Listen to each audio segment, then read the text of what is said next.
Assalamualaikum warahmatullahi wabarakatuh. Perkenalkan, saya Fajrian Nur Kusnadi dengan NPM 18580111057 dari angkatan 2018 akan menjelaskan mengenai interferensi terhadap keluarga yang telah saya pantau dari pertemuan pertama. Selamat menyaksikan. Assalamualaikum warahmatullahi wabarakatuh, Bu. Waalaikumsalam warahmatullahi wabarakatuh. Baik Bu dan Bapak, kemarin kita sudah melakukan pertemuan pertama ya Pak ya. Di situ sudah saya data juga mengenai keluarga Bapak dan Ibu juga, segala macam penyakitnya, terus juga berat, tensi, gula darah dan timbangannya Pak ya. Yang kita dapatkan kemarin itu Pak, itu masih normal semua ya Pak ya. Mungkin di sini saya akan melakukan edukasi Pak mengenai bagaimana cara pola keluarga Bapak agar kedepannya lebih sehat lagi Pak. Jadi kemarin itu kan telah didapatkan tensi Bapak dan Ibu pada normal semua Pak ya. Dan juga cek gula darah juga pada normal semua Pak. Terus juga tidak ada riwayat penyakit juga Pak ya. Mungkin dari keluarga Bapak Hendra sendiri di situ ada jantung apa ya. Nah, jadi Pak, di sini saya lebih menekankan kepada Bapak Hendra Pak, karena Bapak Hendra kan sendiri bekerja di rumah makan Padang Pak. Mungkin untuk intensitas pola makannya, kalau misalkan tidak sempat untuk di rumah, mungkin makannya di rumah makan Padang tersebut Pak.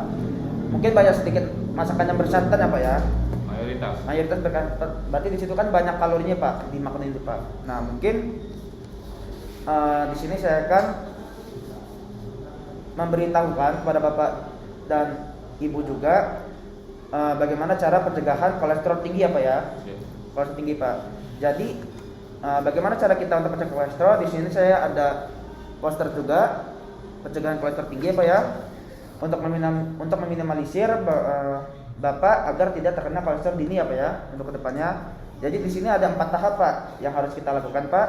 Yang pertama itu ada menerapkan pola makan sehat, batasi makanan yang tinggi kolesterol seperti kuning telur, mentega, santan, minyak, dan juga perbanyak makanan buah dan sayuran Pak. Jadi di sini juga saya juga ada kandungan kolesterol Pak dari per gramnya Pak. Jadi untuk dari yang paling pertama itu dari yang 0 kolesterol Pak, itu putih telur itu aman Pak untuk dimakan sehari-hari Pak, karena dia itu emang kadar kolesterol itu 0 mg Pak. Terus juga ada teripang Pak. Itu teripang itu seafood Pak, biasanya itu dijual juga di tempat-tempat rumah makan gitu Pak. Itu juga 0 kolesterol Pak. Terus juga ada ubur-ubur, terus juga ada susu sapi tanpa lemak atau yang non fat. Terus juga ada daging ayam pilihan tanpa kulit Pak. Itu paling besar itu kolesterol sampai 50 mg Pak. Terus juga ada daging bebek Pak yang putih tanpa kulit juga Pak, itu juga 50 mg. Terus juga ada ikan sungai biasa Pak, itu 50 mg, atau jenis-jenis ikan lainnya itu rendah kolesterol Pak. Untuk dari yang paling tinggi itu Pak, kadar kolesterol Pak, yang pertama ada telur puyuh Pak. Jadi telur puyuh itu Pak, dia itu kadar kolesterol itu bisa sampai mencapai 3.510 Pak. Terus juga ada otak Pak, baik otak sapi maupun otak yang lainnya Pak, itu kadar kolesterol bisa sampai 2.000 sampai 3.000 Pak. Terus juga jeroan-jeroan Pak ya, seperti dalaman-dalaman usus, terus juga limpa dan segala macam, itu 3 kolesterol Pak ya. Terus yang selanjutnya Pak, bagaimana cara pencegahannya? Itu ada yang kedua, menurunkan berat badan berlebih Pak. Dengan menurunkan berat badan yang berlebih, kadar kolesterol juga dapat menurun Pak. Dengan cara apa? Dengan cara pola makan Bapak Pak. Seperti pola makan yang bersantan dikurangin Pak, seperti diganti yang sayur-sayuran maupun buah-buahan, atau dapat kita sebut sekarang ini seperti diet apa ya. Terus juga yang ketiga itu ada berolahraga secara teratur. Aktivitas fisik dapat memperbaiki kadar kolesterol dalam tubuh Pak. Terus juga usahakan untuk berolahraga selama 30 sampai 30 menit Pak minimalnya tiap harinya Pak. Misalnya seperti jogging, lari, atau berlatih beban. Jadi untuk yang berolahraga ini Pak, dia ini lebih kita tekankan bukan untuk diet apa ya, tapi untuk fisik Pak. Seperti apa? Seperti jogging, terus juga lari Pak, dan berlatih beban Pak. Itu sih kalau misalkan minimal. Kalau misalkan kita nggak hitung dari per menit apa, itu bisa kita kondisikan bagaimana intensitas keringat kita Pak, banyak-banyaknya itu Pak. Tapi kalau untuk kita lihat dari waktunya, itu minimal 30 menit Pak untuk beraktivitas setiap harinya. Terus yang keempat, itu ada menghentikan kebiasaan merokok Pak, karena merokoknya dapat meningkatkan risiko penyakit jantung koroner Pak, dan mempercepat penumpukan pilak dalam arteri. Nah di sini kan kalau dalam keluarga ini yang merokok aktif apa ya, itu kan Bapak sendiri Pak, itu katanya bisa sampai 1 bungkus surya ya Pak ya setiap harinya. Bahkan kalau misalkan kurang, bisa beli lagi Pak sekitar 1,5 bungkus ya Pak ya. Nah, di sini juga peran ibu juga Bu. Selain ibu perannya untuk menerapkan pola makan dalam keluarga ibu, terutama Bapak Hendra sendiri, terus juga ibu juga dapat membatasi Bapak Hendra sendiri juga Bu untuk mengurangi kebiasaan merokok Bu. Ya kan Bu ya, karena salah satu unsur merokok itu Bu dapat menyebabkan jantung koroner Bu. Selain tadi kita kadar kolesterol tinggi, merokok itu dia dapat menyangkut pautkan untuk tertimbulnya jantung koroner Bu ya. Baik Bu, ada yang ingin Bapak Ibu tanyakan? Sudah cukup Ibu ya. Jadi di sini Bu, saya akan memantau untuk keluarga dari Bapak Hendra sendiri Bu. Yang pertama itu saya akan melakukan evaluasi pola makan keluarga Bapak Hendra, yaitu untuk kolesterolnya dengan mencatat asupan tinggi kolesterol yang dimakan oleh keluarga Pak Hendra sendiri. Terus juga yang kedua itu saya akan mencatat rata-rata berat badan per minggunya atau setiap minggunya, juga bisa Bapak konsul juga untuk setiap harinya dan dikabarkan untuk ke sayanya Pak ya. Misalkan kalau hari ini berarti 50 kg, besok juga 50 kg, berarti kan stabil Pak.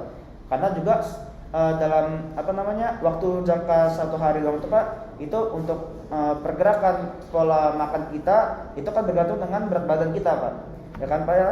Terus juga yang ketiga itu mencatat olahraga yang dilakukan dan berapa lama olahraga dilakukan tiap harinya Pak. Misalkan Bapak jogging 30 menit kan, juga Ibu kan misalkan menyapu itu kan termasuk yang fisik Bu ya, saya bikin ketat 30 menit itu juga bisa disempatkan terhadap hasil pencatatan olahraga yang nanti akan saya evaluasi. Itu juga yang keempat, itu ada mencatat apakah ada perubahan dalam kebiasaan merokok setelah diintervensikan. Jadi untuk merokok ini sangat fatal Bu dalam konsepnya. Ini kan dapat menyebabkan banyak penyakit Bu ya, selain jantung koroner tadi Bu, banyak Bu ya.